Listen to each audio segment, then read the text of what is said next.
Well, good morning, Glue Troopers. Hope everybody's doing well. Hope you had a good time at the live stream last night.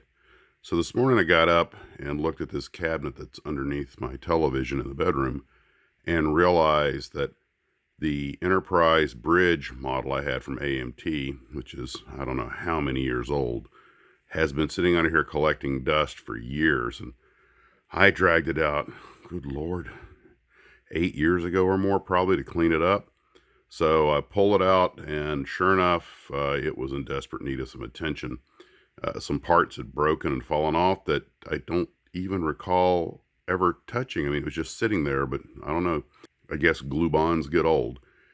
Anywho, I took it out to the Tarbis and tried to clean it up, and I used a couple of different techniques. Of course, there's a lot of nooks and crannies on this thing, as you would expect.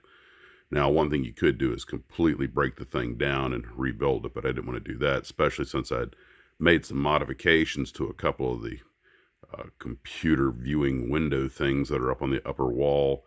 I had actually cut some of them out, put the decals on clear paper that I had painted the back of light blue so the light could come through and make them a little translucent. Of course, that never happens, tucked up under the cabinet, but at one point I'd considered putting a shell around this thing and lighting everything.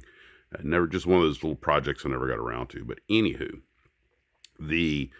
oh, by the way, quick side note, there was a company for a while on eBay that had a sheet of film of all the light panels and these viewing panels, and you were supposed to cut them out and put these films in their place so that you could backlight them. And the pictures online look pretty good. I had thought about doing it, but just, again, one of those things I never got around to.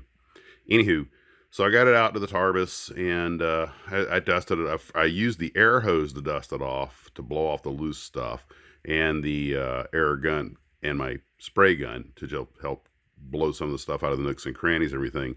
Went out with a brush, tried some water and the tack cloth, and overall managed to get a lot of the dust removed. But I realized without completely stripping the model apart, there was no way I was going to get into everything. So I just wanted to make it presentable. You can hardly see the thing up under the cabinet. And I did an IRAN, which is an old aviation phrase that means inspect and repair as necessary, and mainly gluing some steps and some railings on.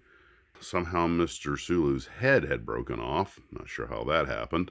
I don't know, maybe the Klingons boarded when I wasn't looking. Anyway, so I got the thing all cleaned up and got all the parts glued back together, and it's back on the shelf now. And we've talked a couple of times about dusting models, and it can be a trick. The one I'm really dreading is the Felix stove. If I have to dust the Felix stove, pretty much just use some form of compressed air because there's just so much rigging on it.